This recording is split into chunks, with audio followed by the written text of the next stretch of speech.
Le cyberactiviste exige la libération du prophète David et Aimé. Donc les gars, sans plus tarder, je vous laisse regarder la vidéo par vous-même. Fier parce que cela me protège beaucoup aujourd'hui. Cette nationalité me protège beaucoup aujourd'hui. Je suis originaire de la Côte d'Ivoire, du nord de la Côte d'Ivoire, chef-lieu au Déné, sous-préfecture de Samango. Je suis panafricaniste, convaincu. Je suis baboïste, pas de la première heure, mais pas de la dernière heure. Gbagbo est mon mentor. Grâce à Gbagbo, j'ai compris la politique depuis ma tendre enfance. J'aime ce monsieur parce que il est venu à un moment où seul, sans violence, il est venu contester le grand Houphouët. Les mains nues, et il a combattu Houphouët. Ça, je me rappelle de ce temps-là. Et ce temps aussi me rappelle la Côte d'Ivoire que nous aimerions avoir aujourd'hui. Cette Côte d'Ivoire de tolérance. Cette Côte d'Ivoire qui acceptait tout le monde. Cette Côte d'Ivoire où on ne savait pas qui était autochtone, qui était allogène. Cette Côte d'Ivoire où le brassage des peuples était permis et se voyait tous les jours. Cette Côte d'Ivoire où l'injustice n'avait pas encore fait du chemin. Même s'il y avait l'injustice, ce n'était pas visible. Mais aujourd'hui, l'injustice est visible en Côte d'Ivoire. À tous les niveaux, l'injustice est visible aujourd'hui. L'injustice du moins. L'injustice est palpable aujourd'hui. Ce moment de la Côte d'Ivoire dont je vous parle, les gens de ma génération le savent, ils peuvent le témoigner. C'était la Côte d'Ivoire où il faisait bon vivre. Et j'aime le rappeler ici. Je suis né à Haïtia, au centre-ouest. Haïtia, dans le pays BT. Mon père est venu dans les années 30 s'installer, dans les années, pas 30, dans les années 20, 30. Mais il a trouvé déjà des devanciers haïtiens. Et il s'est installé là. Je crois qu'il a d'abord vécu à Béoumé, il est venu de son Samango natal, au Déné, et il est venu s'installer à Haïtia. Et les BT lui ont ouvert les bras. Ils lui ont donné la chance de faire sa culture, de travailler paisiblement, sans problème, et il est devenu notable. Cette Côte d'Ivoire, nous, on est nés là. Et j'aime toujours rappeler les fêtes qui se passaient, les fêtes d'indépendance par exemple. Pendant les fêtes d'indépendance, vous alliez voir les fêtes des pays, des ressortissants des pays limitrophes. Et puis ils le faisaient au grand jour. Et ils étaient fiers de venir avec leur danse. Les Maliens venaient avec leur danse, les Voltaïques burkinabés aujourd'hui, les Daoméens béninois aujourd'hui, les Togolais venaient avec leur danse. Les Sénégalais n'étaient pas en reste. Tout le monde venait avec sa danse. Et nous allions d'une danse à une autre. Et c'était... Les gens se chamaillaient, les gens riaient. Et les gens mangeaient 3 à 4 fois par jour. Tout était moins cher. C'est-à-dire, bon, je ne sais pas si ce temps-là ne peut pas revenir. Ce temps peut revenir. Parce que notre Côte d'Ivoire est exploitée, comme toute l'Afrique a toujours été exploitée par l'OTAN. Singulièrement par la France, qui est une sanction, qui suce le sang des Africains. J'en veux pour preuve le Burkina, le Mali, le Niger, que les Ivoiriens désignaient par pauvres, parce que ceux-là venaient chez nous. L'Ivoirien ne sortait pratiquement pas. Un Ivoirien qui sortait, c'était la France, hein, c'est tout. Même pas l'Italie, même pas l'Espagne. L'Ivoirien n'allait qu'en France. La France, c'était le paradis. C'était le paradis sur terre, tout le monde voulait aller en France, un point, un trait. Mais aller dans les pays limitrophes, non, ça c'était se dégrader pour l'Ivoirien. L'Ivoirien n'allait pas dans les pays limitrophes. Nous, quand on sortait, c'était en France. La France aussi a su jouer. Elle a fermé les yeux des Africains, surtout des Ivoiriens, sur le monde extérieur. Nous allions apprendre à l'école l'existence, par exemple, de l'Amérique ou bien de la Chine. Mais ça, c'était superficiellement. On ne nous enseignait pas qu'un autre pays pouvait exister en dehors de la France. On nous a tous enseigné que la France était le top du monde. La France était la superpuissance. La France pouvait battre l'Angleterre. La France pouvait battre l'Allemagne. La France pouvait battre l'Amérique. Et la Russie, alors là, la Russie n'existait pas, c'était l'URSS. Donc, la France pouvait battre tous ces pays. C'est ce que nous, le lavage des cerveaux qu'on nous a fait. Et à part la France, aucun pays n'existait. Donc, les Français étaient des demi-dieux en Afrique et en Côte d'Ivoire. Les Français étaient nos demi-dieux. Et c'est la vérité. Donc, pour nous, les voltaïques, les Burkinabés aujourd'hui, alors là, on ne les comptait que dans les champs. Pour nous, c'était ceux-là qui devaient venir travailler dans nos champs. Et les Maliens, les Maracas qui venaient, ils devaient venir faire le commerce et nous vendre les choses dont on avait besoin. Et les Béninois qui étaient, comment dirais-je, les Daoméens, et j'étais les intellectuels. C'est eux qui venaient dans les collèges et machin pour, enseigner. Donc chacun avait son rôle. Et le Sénégalais faisait, comment on appelle, les chaussures à Trècheville. Le Sénégalais était plus avancé que nous autres. Comment on appelle, les Ghanéens qui étaient à côté venaient faire les cheveux des femmes. Et ils faisaient les petits trucs, les coutures, les cheveux des femmes, la petite accommodation des chemises. Donc voilà comment nous vivions. En ce moment, les Ivoiriens, les cadres ivoiriens avaient peur de voler. Ils pouvaient voler. Je ne dis pas qu'ils ne volaient pas, mais ils avaient peur, une peur bleue de voler. Et après, il y a eu la honte de voler. Quand les Oufou est parti, les autres gouvernements qui sont venus, l'Ivoirien avait honte de voler. Mais aujourd'hui, l'Ivoirien n'a ni peur. Les cadres ivoiriens, bien sûr. Les cadres de ceux qui sont au pouvoir aujourd'hui, ils n'ont ni peur, ni honte de voler. Ils n'ont ni honte, ni peur. Ni peur, ni honte de voler et de saccager l'économie ivoirienne. Ils s'en fichent, c'est pas leur problème. Bon, aucun pouvoir n'est éternel. Je le sais et ils le savent aussi. Aucun pouvoir n'est éternel.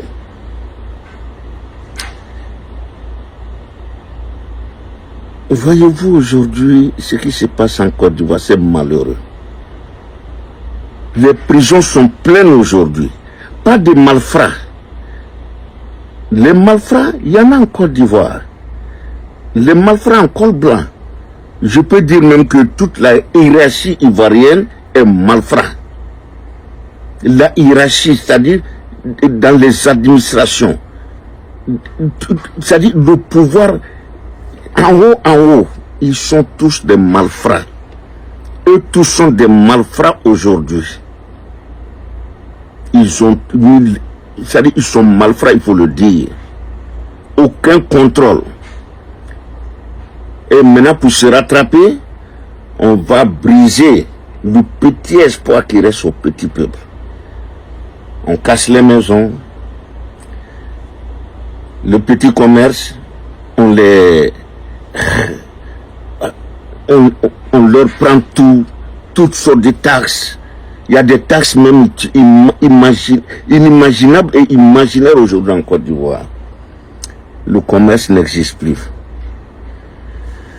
Avant que je ne vienne aux États-Unis, tout le monde pouvait importer une voiture. Quand tu viens à l'aventure et en rentrant, tu pouvais avoir une voiture. Mais aujourd'hui, c'est impossible. Pourquoi? Parce que ils ont des voitures, des pourritures qui s'appellent voitures aujourd'hui. Seuls, eux, ils peuvent l'avoir. Seul aujourd'hui, l'État ivoirien Les nantis ivoiriens peuvent avoir des voitures neuves aujourd'hui en Côte d'Ivoire. Le petit peuple ne peut pas l'avoir. C'est impossible. C'est impossible. Et il parle de 5 ans. Mais 5 ans, quel Ivoirien aujourd'hui peut importer une voiture datant de moins de 5 ans? Ça se compte. Pour ne pas dire que c'est inexistant. Les francs au revoir, comme c'est l'Ivoirien qui a créé ça en Côte d'Ivoire, les francs au revoir, dans toute la région. Quand on attend France au revoir, c'est l'Ivoirien qui l'a créé. Mais aujourd'hui, c'est impossible. Et ceux qui le faisaient, à Bruxelles et autres, aujourd'hui, ils n'ont que leur jeu pour pleurer. On leur a coupé tout aujourd'hui. J'ai fait venir une voiture en 2022 en Côte d'Ivoire. Une GMC américaine que j'ai achetée ici à $9,000, moins de 5 ans. Elle était accidentée, tout petit peu. Au moins, elle était accidentée, mais pas un grand dégât. Je l'ai eu à $9,000. Le transport et tout, les machins, ça m'est revenu finalement à $13,000. Mais vous savez à combien je l'ai dédonné en Côte d'Ivoire? C'est 4 cylindres. Elle existe toujours. Elle est là-bas avec, comment on appelle, plus mouton. Voilà, qui est RDM mouton. Cette voiture existe, elle est là-bas. Et je l'ai dédouanée après tout, à près de 10 millions de francs CFA, presque 11 millions. Quand ils ont fait les premiers trucs, ils m'ont dit j'ai payé. Et après, on m'appelle, on me dit que non, que c'est 4 cylindres, mais que ce n'est pas compté comme 4 cylindres, c'est compté comme 8 cylindres ou bien combien de cylindres, 10 cylindres ou autre. Je n'en sais rien. Et ils ont fait encore une augmentation. Mais la voiture était déjà là-bas. J'ai encore envoyé la différence. Et comme ça ne suffisait pas, on me dit encore que non, qu'ils se sont trompés quand ils ont fait la première taxation et que là, ils ont fait tellement d'erreurs que je devrais encore apporter une correction, qu'ils devaient faire une correction. Et finalement, la voiture m'est revenue à plus de 10 millions de francs CFA. Plus de 10 millions de francs CFA pour faire là, et vous voulez que vraiment je sois content de ça? Une GMC que j'ai eu ici à $9,000.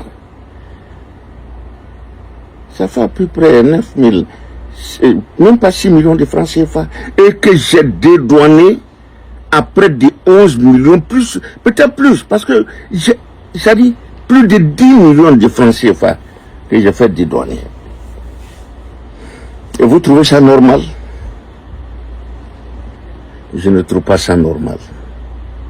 Bref, voilà la Côte d'Ivoire d'aujourd'hui.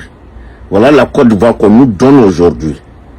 Tandis que dans l'AES aujourd'hui, tous les jours que Dieu fait, toutes les semaines du mois que Dieu fait, il y a des inaugurations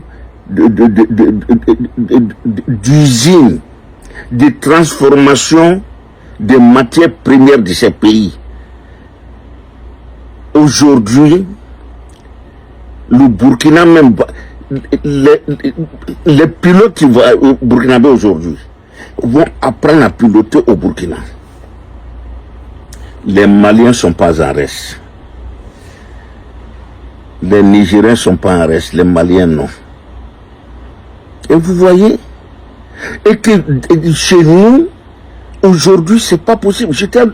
La fois dernière, j'ai regardé les pays africains les plus chers. Aujourd'hui, la Côte d'Ivoire est numéro 1. Number 1. Le premier pays le plus cher aujourd'hui en Afrique. Devant l'Égypte, devant le Maroc, devant le Nigeria, la Côte d'Ivoire. Je ne parle pas des endettements et autres, mais je parle des trucs de tous les jours. Mais aujourd'hui, la Côte d'Ivoire, c'est pas possible. Quand je vois aujourd'hui, il y a beaucoup de restaurants aujourd'hui en Côte d'Ivoire. Mais les restaurants aujourd'hui, pour manger un plat de riz dans ces restaurants aujourd'hui, ça commence par 5 000 francs. Combien l'Ivoirien est payé? Combien de personnes peuvent aller dans ces restaurants? Eh bon Dieu. Eh bon Dieu. Mon neveu, Téné Brahima, si tu attends ce cri de cœur, tu veux commander ce pays, il faut faire quelque chose. C'est pas normal. C'est pas du tout normal. Je fais cette vidéo pour en revenir à ce qui se passe aujourd'hui en Côte d'Ivoire. La Corée du Nord aujourd'hui, c'est le pays le plus dur. C'est le seul pays où on ne peut pas critiquer. Même pour se coiffer comme le président, on ne peut pas le faire. Mais la Côte d'Ivoire a tendance aujourd'hui à devenir une Corée du Nord bis. La Côte d'Ivoire est en train de devenir Corée du Nord bis aujourd'hui. Pour un oui, pour un non, tu es en prison. Pour un oui, pour un non, tu es en prison. On prend même c'est-à-dire l'avion présidentiel pour aller chercher des gens qui ont critiqué le pouvoir. Il faut le faire. Et là, Amnesty International ne voit pas. Les droits de l'homme ne voient pas ça. Human Rights Watch ne voit pas ça. C'est au Burkina qu'on va se... Ils se moquent des gens. Ils se moquent de qui? Mais tout ça, c'est fini. Parce que le 21e siècle, comme je l'ai dit, c'est pour l'Afrique. Et ça a déjà commencé, ça ne va pas s'arrêter. Ça a commencé, jeunes abonnés, jeunes africains, cela a commencé, ça ne va pas s'arrêter. Et ce développement qui se passe aujourd'hui au Burkina va arriver au Sénégal, va arriver dans les deux Congos, au Rwanda, partout, en Ouganda, partout. C'est un truc qui est lancé. Ce n'est pas près de finir. En Afrique aujourd'hui, malheureusement, la Côte d'Ivoire fait partie des pays qui sont dirigés par des dirigeants sincèrement dépassés. Et ils sont combien aujourd'hui? Il y a Paul Biya, le premier. Il y a Mbasogo Nguema de la Guinée équatoriale. Il y a Museveni de l'Ouganda. Ils sont nombreux quand même. C'est pitoyable, c'est pas normal. Bon, je vais parler de ce que je suis venu parler aujourd'hui. C'est l'arrestation de ce pasteur qui a été arrêté en direct. Mais c'était pathétique. Quand tu regardes, c'est pathétique, c'est pitoyable. Et que cela se passe dans le pays d'Oufouet. Pas un héritier d'Oufouet. Le seul premier ministre unique que Oufouet a eu. Par lui. Sous son magistère. Alassane Dramane Ouattara, le Prado. Le bravoutier. L'homme qui n'a pas fait près de 6 ans. Plus de 6 ans dans un seul boulot. C'est chez lui que cela se passe aujourd'hui. Et le monsieur a été arrêté parce qu'il a dit quoi? Ils vont se quoi, un à un. Ils vont tous partir un à un. Mais il a dit c'est son opinion. Est-ce que c'est l'opinion de la majorité des Africains ou des Ivoiriens? Non. C'est son opinion. Et puis aussi, c'est un gars comme... Attendez, c'est pas n'importe qui. C'est un gars qui a des adeptes. Qui a des co-religionnaires.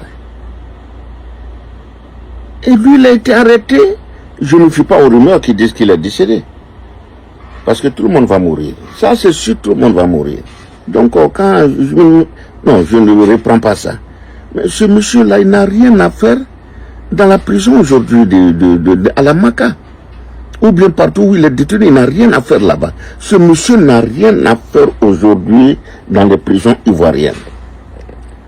Il n'a rien à faire dans les prisons ivoiriennes. Vraiment, ce monsieur, ce prélat ou bien ce pasteur, cet homme de Dieu, il n'a rien à faire dans une prison, en toute sincérité. Où sont aujourd'hui les Alpha Blondy? Où est Tiken Jah, où est Fadel D? Les Noël Douré, où sont-ils aujourd'hui pour parler de ça? Où sont-ils aujourd'hui? Eh Allah. Alpha, où es-tu? Où es-tu, Alpha? Tiken Jah, où es-tu?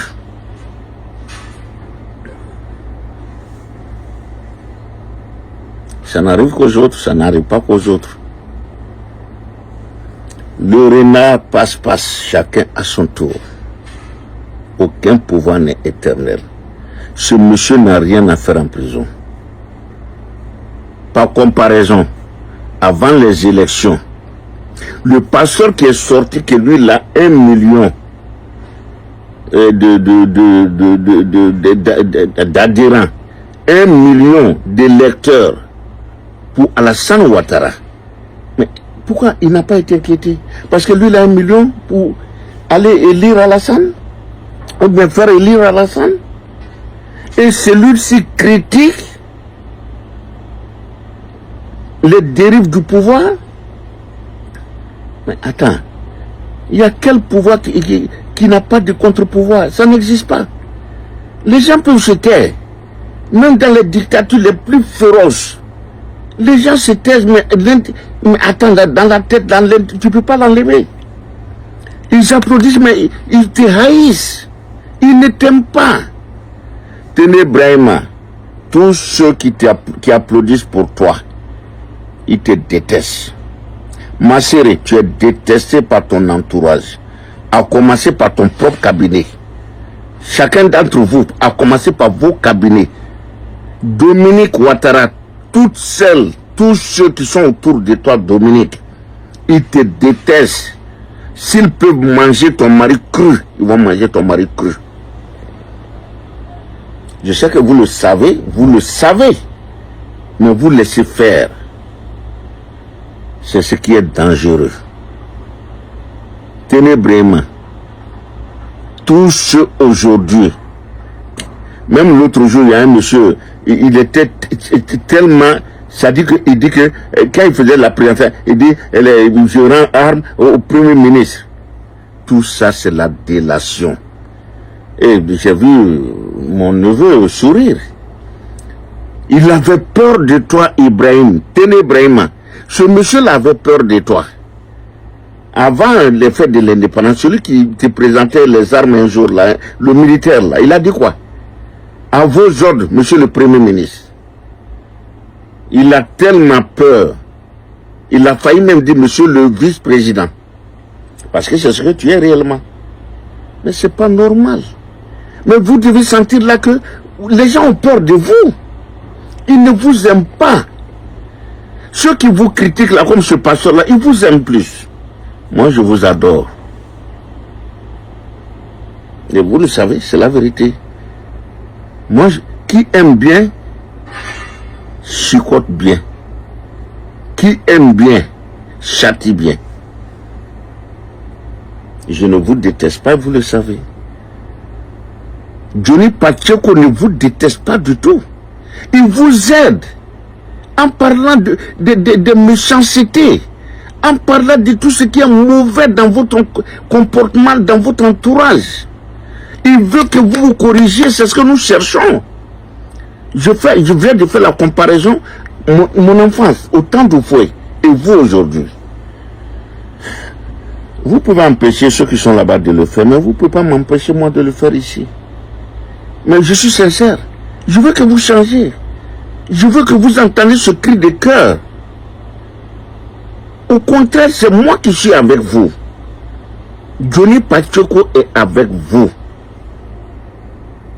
Niamsi, le philosophe Niamsi, il est avec vous, il vous aime. Et vous le savez. Soro n'a jamais, je ne sais pas son état d'âme aujourd'hui, mais Soro n'a jamais détesté Alassane. Qu'il a contribué à l'avènement. Mais voyez-vous aujourd'hui, regardez comment ce que vous faites aujourd'hui. Il est à l'exil. pour avoir dit non. Monsieur le Président, Oufoué avait un parti unique, on l'a combattu. Votre RHDP, c'est un parti unique, bis. Je ne rentre pas dedans. Monsieur le Président, tous ceux qui applaudissent là, ils vous mentent. Et c'est la vérité, ils vous mentent. Alassane, il te mente. Mon neveu, cher neveu, il te mente, il ne t'aime pas. Mon petit neveu Ibrahim, Téné Ibrahima, tous ceux qui sont autour de toi là, je t'ai donné un exemple. Il faut voir ce militaire là. J'espère que vous n'allez pas le tuer. Mais il avait une peur bleue. Et c'est pourquoi il t'a même changé de titre. Monsieur le Premier ministre. Et après il s'est repris. Monsieur le ministre de la Défense. C'est pitoyable, c'est pathétique. Ça, cela fait pitié. Ça fait vraiment pitié. En toute sincérité. La Côte d'Ivoire aujourd'hui ne ressemble à aucun pays sauf un, la Corée du Nord. La Côte d'Ivoire ressemble à la Corée du Nord aujourd'hui. Mais ce n'est pas à votre avantage, c'est à votre désavantage. C'est pas normal. Pourquoi vous pouvez faire les 30 ans malgré tous les soubresauts? Vous pouvez être un génie politique. Il a fait beaucoup d'erreurs dont je parle ici, mais il était génie politique. Les gens pouvaient aller s'arrêter devant la présidence, prendre un micro, insulter au fouet, et tous les passants riaient. Riraient ou riaient. On le traitait de fou sur celui qui faisait ça ou celle qui faisait ça. Mais aujourd'hui, c'est la terreur. Une chape de plomb au-dessus de la tête des Ivoiriens. Et c'est la terreur aujourd'hui. Téné Brahima, Masséré, Dominique, vous gouvernez la Côte d'Ivoire aujourd'hui par la terreur. Il faut que quelqu'un vous le dise. C'est la terreur. Vos collaborateurs sont tous terrorisés. Mais êtes-vous des terroristes? Tous vos collaborateurs sont terrorisés. S'ils sont terrorisés, ça veut dire que vous êtes terroristes. Tous vos collaborateurs, sans exception, ils sont terrorisés aujourd'hui, à votre vue.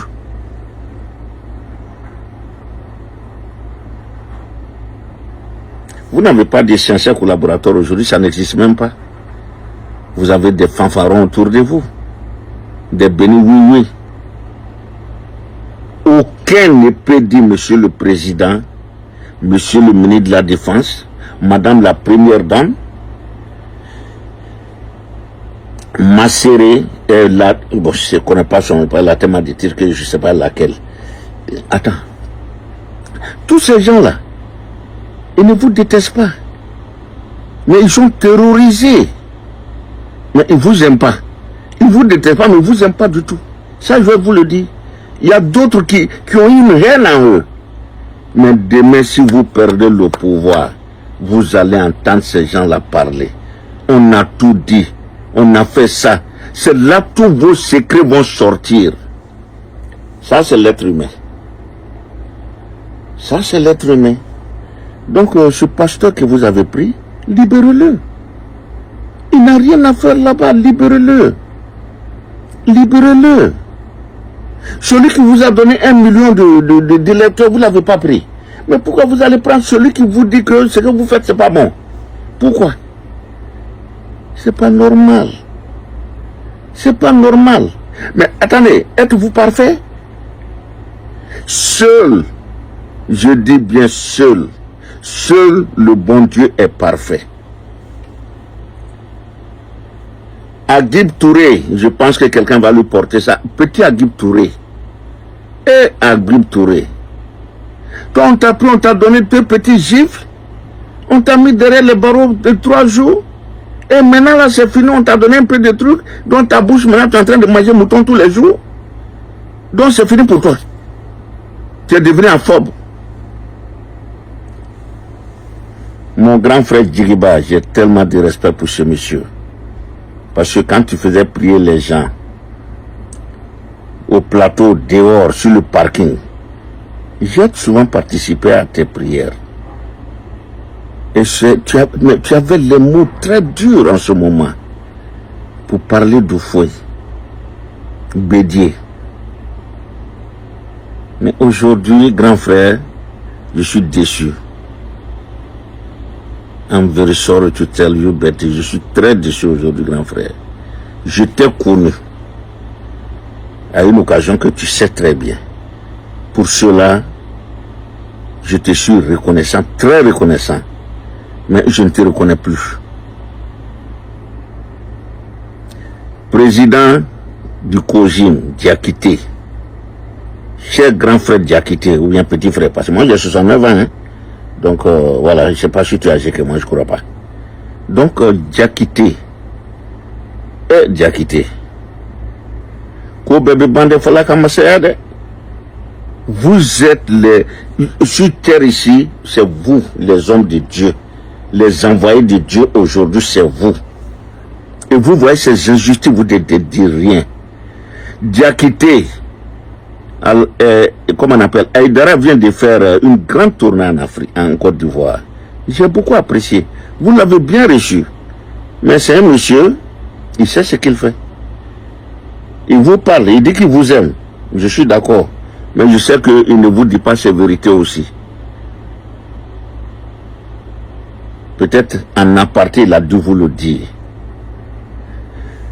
À part Modibo Keïta au Mali, tous les présidents qui se sont succédés jusqu'à aujourd'hui, Aïdara leur a toujours dit la vérité. Leur a toujours tenu un langage de vérité. Et dans la politesse, il met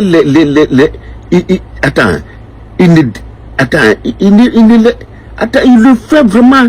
C'est un Africain. Il a les mots pour le faire. Mais Diakité, Agib, Djiriba, mais vous devez avoir les mêmes mots pour le président Alassane, pour Ténébrahima. Mais ils vont vous respecter plus si vous faites ça. Ayez les mots, leur dire, président, vice-premier ministre, madame la première dame, voyez votre mari, parce que c'est pas joli, c'est pas bien. Vous pouvez pas le faire. Mais la roue tourne, hein? Vous pouvez pas le faire et vous vous dites, envoyé de Dieu. Mais je le dis ici souvent, tous ceux qui prient derrière vous, l'immense majorité a fait cette expérience. Quand ils quittent vos prêches là, ils ont toutes sortes de problèmes avant d'arriver chez eux à la maison. Ils ont toutes sortes de problèmes avec leur famille. Ils ont toutes sortes de problèmes. Parce qu'ils disent amina à ce que vous dites. Parce que ce que vous dites, c'est parole d'un mécréant. Et c'est pourquoi je vous traite aujourd'hui de mécréants. De cafris. Faites comme Aïdara. Aïdara dit la vérité. Dans la politesse. Il n'insulte pas. Il n'a jamais insulté un président, ni un ministre. Mais il leur dit, voilà ce que vous dites. Mais vous ne pouvez pas faire la même chose. Et vous êtes là, on est en train de mettre les gens en prison n'importe comment. Les prisons sont pleines jusqu'à on évacue à l'intérieur. Et vous êtes là.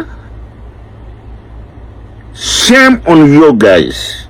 Shame on you guys. Honte à vous, honte à vous, honte à vous.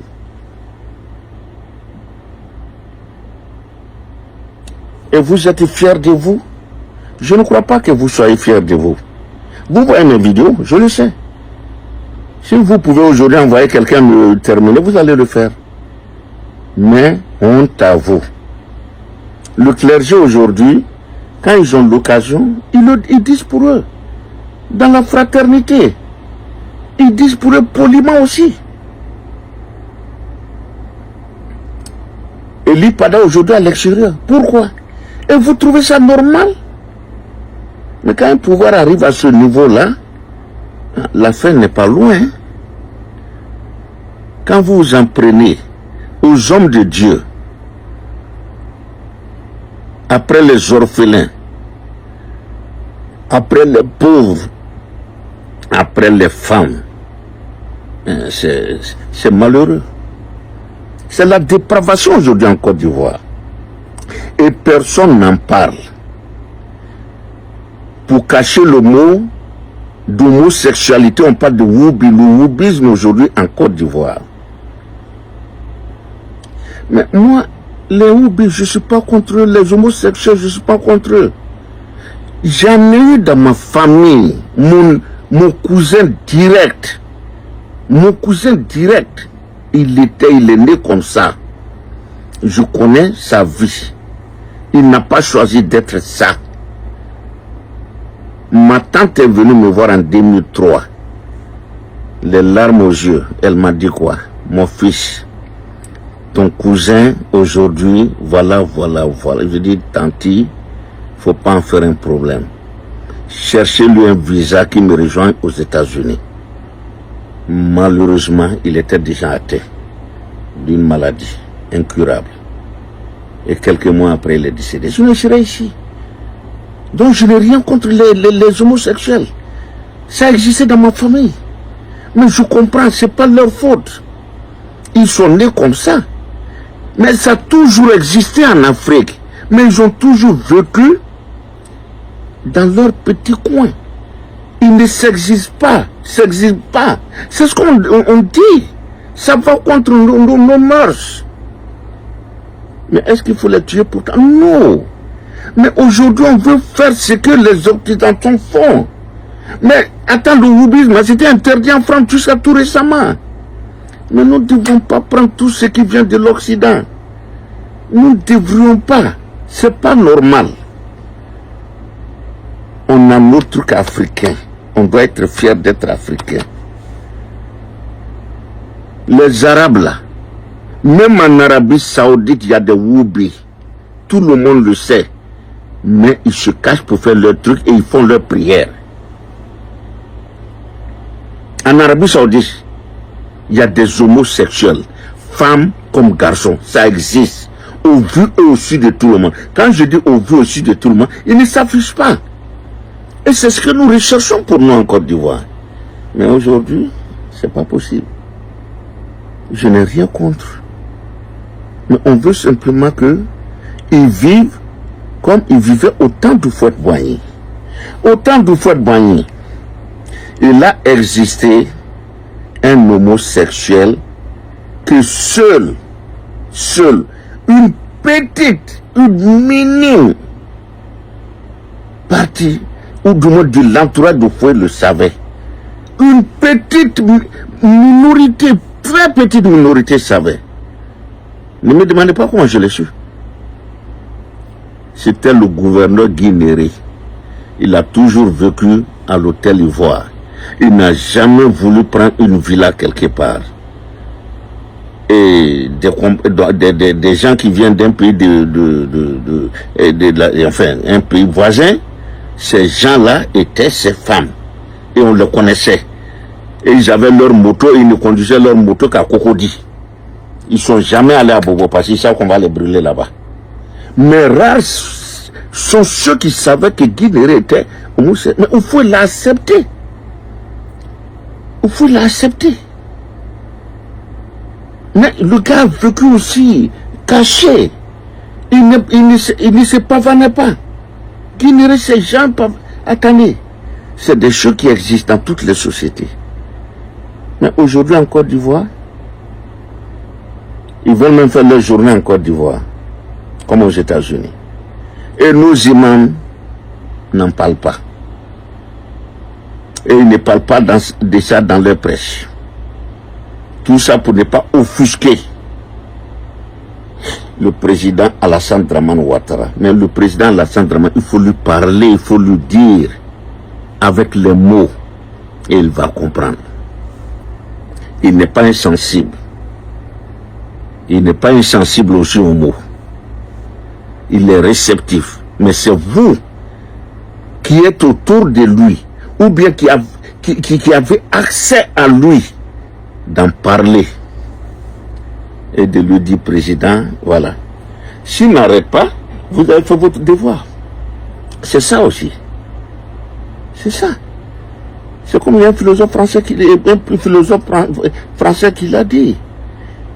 priez. Si Dieu existe, vous avez tout gagné. S'il n'existe pas, vous n'avez rien perdu. Et c'est la vérité.